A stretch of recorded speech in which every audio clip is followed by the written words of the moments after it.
with our hands, with our life, with our love.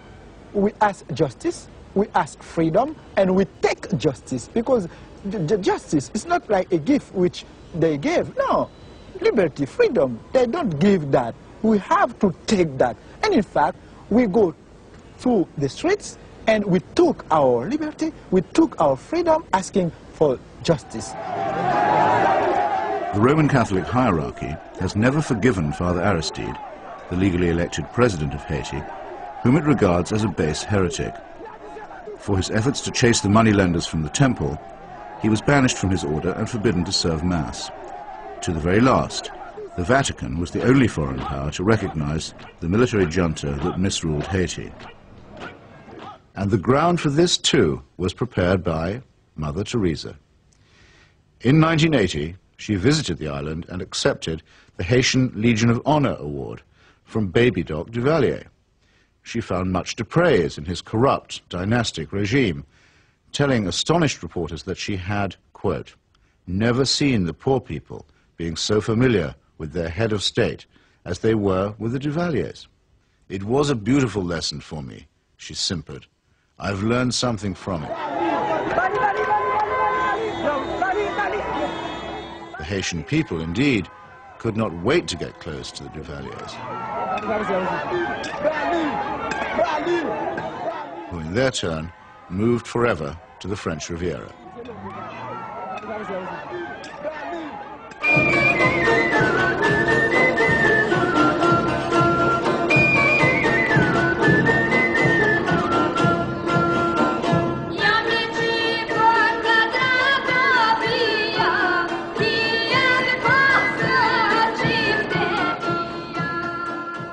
Mother Teresa admires the strength of the powerful almost as highly as she recommends the resignation of the poor.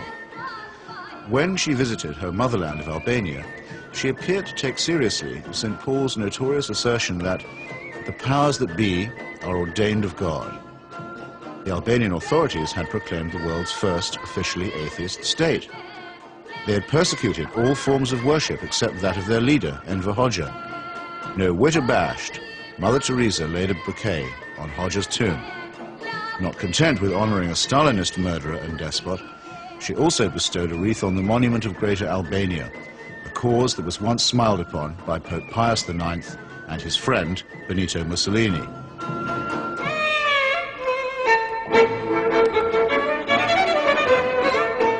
Albania is, for secular reasons, quite rich in orphans. So there was ample scope for an orphanage specialist to praise the institutions of the regime while keeping silent about its victims.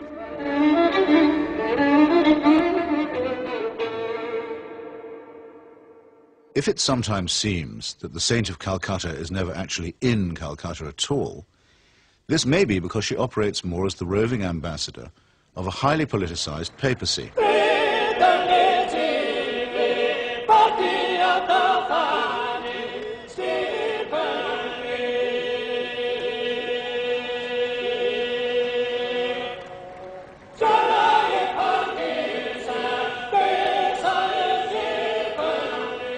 Vatican foreign policy has taken her from the shores of Lebanon, where the Roman Catholic militia perpetrated the mass murder of the Sabra and Shatila camps, to Nicaragua, where the Cardinal was the patron of the Contras, to Armenia, where she helped Mother Church gain a foothold in the Soviet Union.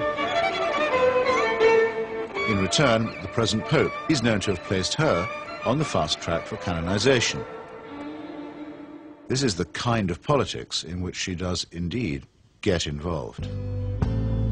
Sometimes when I think of Mother, I wonder if I've done just right. Though I'm many miles away, I can almost hear her say, "Where's my wandering boy tonight?" Robert Maxwell's genius for self-promotion made a nice fit with Mother Teresa's talent for fundraising. It became hard to decide which of the two was using which, or was it both? Ever since I In the United States, Mother Teresa accepted well over $1 million from Mr. Charles Keating, a right-wing Catholic fundamentalist and anti-pornography crusader who was also a California savings and loan tycoon. Mr. Keating's problem was that he was using other people's money. He's now behind bars after the greatest scandal in American financial history. But while he was flying high, Mother Teresa flew right along with him. She got the use of his private plane. He got a personalized Mother Teresa crucifix, which he used to store up treasure on earth. Let's get him out of here. Why should the missionaries of charity have such a special vocation for work among the rich? And does Mother Teresa pick frauds because they need her help more than the honest billionaires? It's not a question that she's ever answered, but then, in the prevailing atmosphere of piety and adoration, it's not a question that she's ever been asked.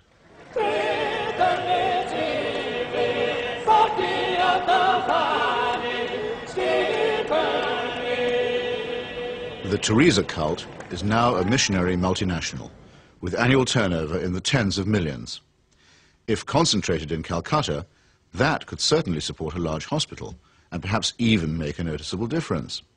But Mother Teresa has chosen instead to spread her franchise very thinly. To her, the convent and the catechism matter more than the clinic. Now we are in 105 countries and we have 500 convents all around the world, without counting India. Beautiful.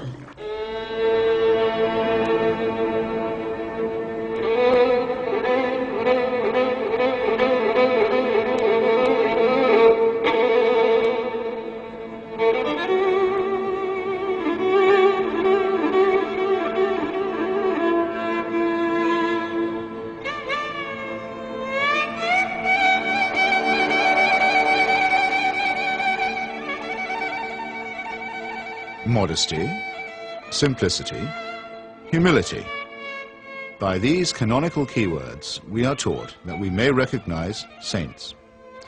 Yet Mother Teresa regards herself as mandated by heaven, which is hardly modest. She lends spiritual solace to dictators and to wealthy exploiters, which is scarcely the essence of simplicity. And she preaches surrender and prostration to the poor, which a truly humble person would barely have the nerve to do. When she speaks about private or public morality, opposing family planning, for example, or defining abortion as quite literally the greatest threat to world peace, she takes on the grim and tedious tones of the zealot and the fanatic. In a godless and cynical age, it may be inevitable that people will seek to praise the self-effacing, the altruistic, and the pure in heart. But only a complete collapse of our critical faculties can explain the illusion that such a person is manifested in the shape of a demagogue, an obscurantist, and a servant of earthly powers.